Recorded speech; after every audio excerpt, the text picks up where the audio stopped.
छब्बीस सितंबर 2024 को all time high touch करने के बाद से 28 फरवरी 2025 तक निफ्टी 50 करीब 16% नीचे आ चुका है। इस पीरियड के दौरान दूसरे मेजर इंडाइसेस भी 17% से 25% नीचे गिर चुके हैं। अब ऐसे में इन्वेस्टर्स अपने पोर्टफोलियो के लिए ऐसे फंड्स ढूंढ रहे हैं जो अच्छा परफॉर्म करें और लॉसेस को कम कर सकें। इसलिए आज इस वीडियो में हम आपको ऐसे फंड्स के बारे में बताएंगे जो मार्केट गिरने पर कम गिरते हैं। क्या हम हाइब्रिड फंड्स डिस्कस करने वाले हैं जिनका डेट कंपोनेंट उन्हें ज़्यादा गिरने नहीं देता? नहीं, हम आज उनके बारे में बात नहीं करेंगे। तो क्या हम लार्ज कैप इक्विटी फंड्स के बारे में बताएंगे जो जनरली दूसरे इक्विटी कैटेगरीज के मुकाबले में कम गिरते हैं? फिर से नहीं। आज हम उन फंड्स की बात करेंगे जो ज़्यादा वॉलेटाइल इक्विटी कैटेगरीज के अंदर भी डाउनसाइड को कंट्रोल करने में एक्सपर्ट हैं, जहां गिरावट रोकना सबसे ज़्यादा ज़रूरी होता है। So hello and welcome to ET Money's Hindi YouTube channel. अगर आप भी उन लोगों में से हैं जो मौजूदा वॉलेटिलिटी को देखते हुए सेफ इन्वेस्टमेंट ऑप्शंस ढूंढ रहे हैं, तो ये वीडियो आपके लिए बहुत यूजफुल होने वाला है। लेकिन इसके लिए आपको ये वीडियो एंड तक देखना होगा। आपको बता दें कि हम जिन फंड्स को आज डिस्कस करने जा रहे हैं वो हमारी रिकमेंडेशंस नहीं है। हमारा मकसद सिर्फ उनकी सुपीरियर डाउनसाइड प्रोटेक्शन एबिलिटीज को हाईलाइट करना है। इसीलिए उनमें से किसी में भी इन्वेस्ट करने से पहले आप अपनी खुद की रिसर्च जरूर करें, उसके बाद ही कोई डिसीजन लें।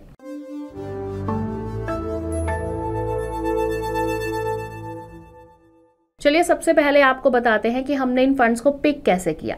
आखिर आप ये बात जरूर जानना चाहेंगे कि हमने मार्केट में कम गिरने वाले फंड्स को किस बेसिस पर सेलेक्ट किया है।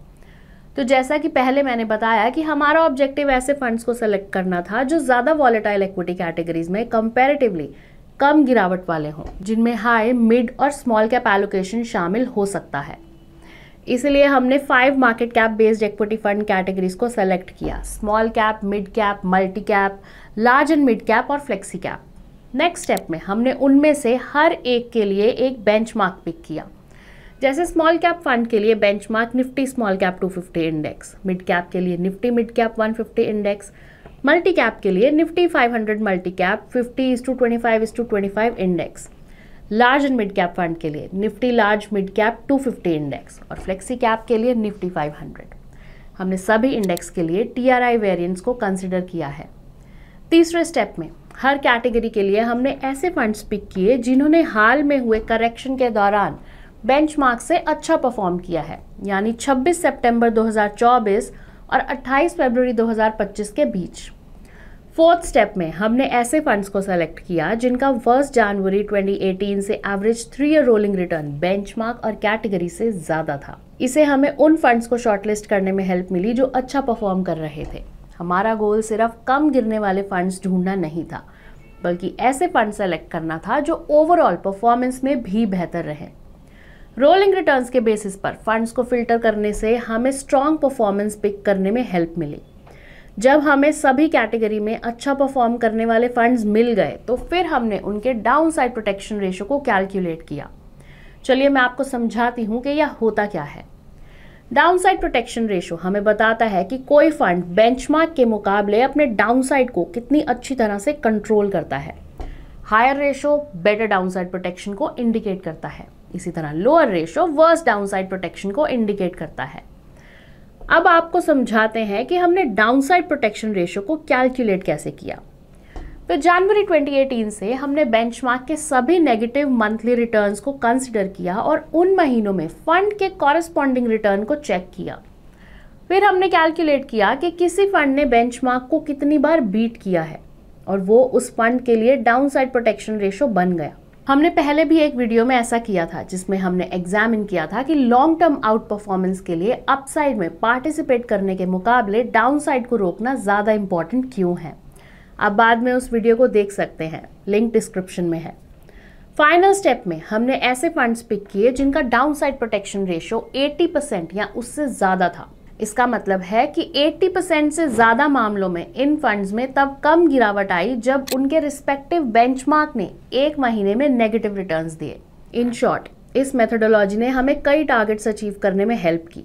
जैसे सबसे पहले हमें इसकी हेल्प से ऐसे फंड्स मिले जिन्होंने रीसेंट बेयर रन में अपने बेंचमार्क से बेहतर परफॉर्म किया।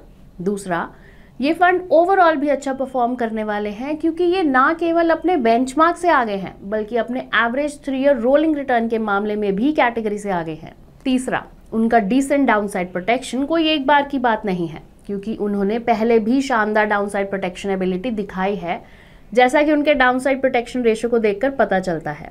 ऑल इन ऑल, हमें ऐसे रोबस्ट फंड्स की लिस्ट मिली है जो मार्केट में किसी भी गिरावट का सामना कर सकते हैं और ऐसे समय में आपके पोर्टफोलियो को सेफ रख सकते हैं जब स्टॉक्स तेजी से गिर रहे हों। चलिए अब डिटेल में उन सभी स्टेप्स को एग्जामिन करें जिन्हें हमने फॉलो किया और आपको बताएं कि हम अपनी फाइनल लिस्ट तक कैसे पहुंचे।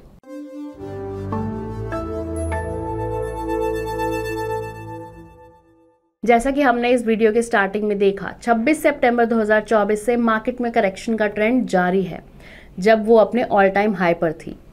आपकी स्क्रीन पर नजर आ रहे टेबल में आप सिलेक्टेड कैटेगरीज में फंड्स की परफॉर्मेंस को देख सकते हैं। कंसिडर किए गए बेंचमार्क के बेसिस पर स्मॉल कैप कैटेगरी को छोड़कर सभी कैटेगरीज में आउट परफॉर्म करने वालों और अंडर परफॉर्म करने वालों के बीच एक बड़ा डिफरेंस देखने को मिलता है। मिड कैप कैटेगरी में करीब आधे फंड्स बेंचमार्क को बीट करने में सक्सेसफुल नहीं हुए। फ्लेक्सी कैप में लगभग 44% फंड्स बेंचमार्क को बीट करने में फेल हो गए। Large and mid cap funds के मामले में 1/3 फंड्स, 1/3 फंड्स ऐसा कर पाने में नाकामयाब हो गए और मल्टी कैप फंड्स के मामले में 30% फंड्स बेंचमार्क को बीट नहीं कर पाए।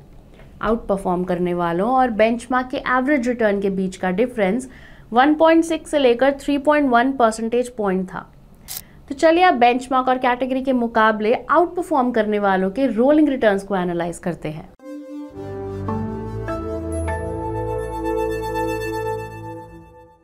हमने बेंचमार्क और कैटेगरी एवरेज के साथ आउट परफॉर्म करने वालों के एवरेज 3 ईयर रोलिंग रिटर्न को कंपेयर किया।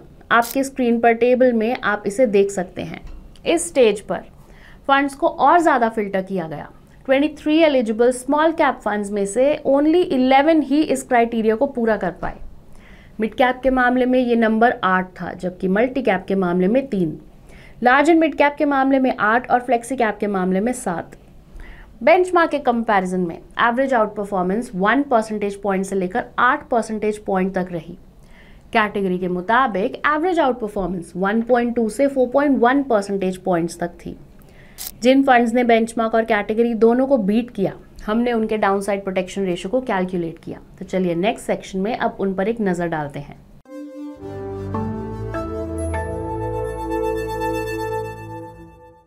हमने देखा कि जब बेंचमार्क ने नेगेटिव मंथली रिटर्न्स दिए, तब फंड ने जनवरी 2018 से शुरू होने वाले कितने महीनों में बेंचमार्क को बीट किया। इसके बेस पर हमने डाउनसाइड प्रोटेक्शन रेशियो को कैलकुलेट किया।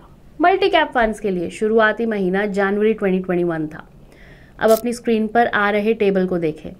स्मॉल कैप फंड्स के लिए आउट परफॉर्म करने वालों का एवरेज डाउनसाइड प्रोटेक्शन रेशियो 81% है। 6 फंड्स में 80% से ज्यादा का डाउनसाइड प्रोटेक्शन रेशियो नजर आ रहा है। मिड कैप और मल्टी कैप आउट परफॉर्मर्स का एवरेज डाउनसाइड प्रोटेक्शन 70 के आसपास था, लेकिन सिर्फ कुछ फंड्स का रेशियो 80% से ज्यादा है। इस मामले में लार्ज, मिड कैप और फ्लेक्सी कैप फंड्स का डाउनसाइड प्रोटेक्शन रेशियो सबसे कम है। इन कैटेगरीज में सिर्फ एक फंड का रेशियो 80% से ज्यादा रहा है। तो कुल मिलाकर इन 5 कैटेगरीज में सिर्फ 11 फंड्स का डाउनसाइड प्रोटेक्शन रेशियो 80% से ज्यादा है। हमने 153 एलिजिबल फंड से शुरुआत की थी और अब उन्हें टेस्ट करने के बाद लिस्ट को छोटा करके सिर्फ 11 फंड्स को उसमें रखा है। स्मॉल कैप फंड्स की लिस्ट को और छोटा करने के लिए हमने रोलिंग रिटर्न परफॉर्मेंस और डाउनसाइड प्रोटेक्शन को देखते हुए टॉप 3 फंड्स चुनने का फैसला किया। इससे हमें एक्चुअली 4 स्मॉल कैप फंड्स मिले क्योंकि 2 फंड्स के बीच टाई था। ये 9 फंड्स कौन से हैं, हम इस वीडियो के लास्ट सेक्शन में बताएंगे। मुझे पता है कि आप इन 9 फंड्स का नाम जानने के लिए एक्साइटेड हैं, लेकिन उससे पहले इस चैनल को सब्सक्राइब करें और बेल आइकन पर हिट करना ना भूलें ताकि ऐसे इंसाइटफुल वीडियोस आपसे कभी मिस ना हो।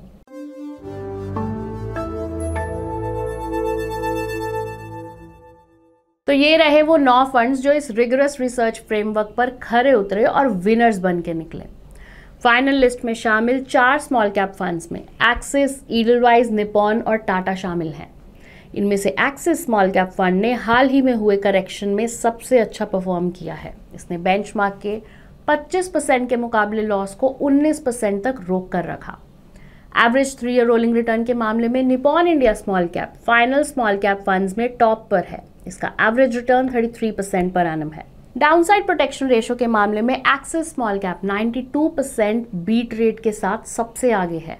सिर्फ एक mid cap fund final list में अपनी जगह बना पाया, HDFC मिड कैप अपॉर्चुनिटीज। इस फंड ने बेंचमार्क के 21% के मुकाबले रीसेंट लॉसेस को 16% तक रोक कर रखा है। लेकिन इस फंड का average 3 year rolling return benchmark और कैटेगरी रिटर्न से थोड़ा ही ज्यादा है। इसका डाउनसाइड प्रोटेक्शन रेशो 81% है। 2 multi cap funds final list में अपनी जगह बना पाए। इसमें ICICI प्रूडेंशियल मल्टी कैप और निपॉन इंडिया मल्टी कैप शामिल हैं। 29% रिटर्न्स के साथ निपॉन इंडिया मल्टी कैप का एवरेज 3 ईयर रोलिंग रिटर्न काफी अच्छा है। 82% पर दोनों फंड्स का डाउनसाइड प्रोटेक्शन रेशो सेम है। सिर्फ एक large and mid cap fund he final list में जगह बना पाया और वो है कोटक इक्विटी अपॉर्चुनिटीज फंड। इसकी परफॉर्मेंस बेंचमार्क और कैटेगरी से थोड़ी ही बेहतर है, लेकिन इसका डाउनसाइड प्रोटेक्शन रेशो 81% है। रीसेंट परफॉर्मेंस को देखते हुए इस पैक में सबसे आगे पराग पारिक फ्लेक्सी कैप फंड है। हाल ही में मार्केट में आई गिरावट के दौरान इस फंड में निफ्टी 500 के 19% के मुकाबले सिर्फ 7% की गिरावट आई। इसका average 3 year rolling return benchmark और कैटेगरी से कई परसेंटेज पॉइंट से आगे है। और इसमें कोई शक नहीं है कि इस फंड ने डाउनसाइड को रोकने में भी बहुत अच्छा काम किया है, क्योंकि इसका डाउनसाइड प्रोटेक्शन रेशो 82% है। अगर आप इन फंड्स के बारे में और ज़्यादा जानना चाहते हैं तो हमने अपने पिछले वीडियोस में इनमें से कुछ के बारे में बताया है। आप सभी कैटेगरीज में टॉप परफॉर्म करने वाले फंड्स पर हमारी प्लेलिस्ट चेक कर सकते हैं। इसका लिंक डिस्क्रिप्शन में दे दिया गया है। आप अपने पोर्टफोलियो में जगह देने के लिए इन 9 फंड्स को कंसिडर कर सकते हैं, लेकिन खुद की रिसर्च करना ना भूलें। याद रखें, हम आपको ये फंड रेकमेंड नहीं कर रहे हैं। और आज के वीडियो में बस इतना ही। उम्मीद है कि इस वीडियो में दी गई जानकारी से आपको ज़रूर फ़ायदा होगा। इस वीडियो को ज़्यादा से ज़्यादा लाइक, शेयर और कमेंट करें ताकि ये और लोगों तक पहुंच सके। जल्दी ऐसे ही और इंसाइटफुल वीडियो को लेकर हम फिर से वापस आएंगे। तब तक के लिए take care. Mutual fund investments are subject to market risks. Read all scheme-related documents carefully.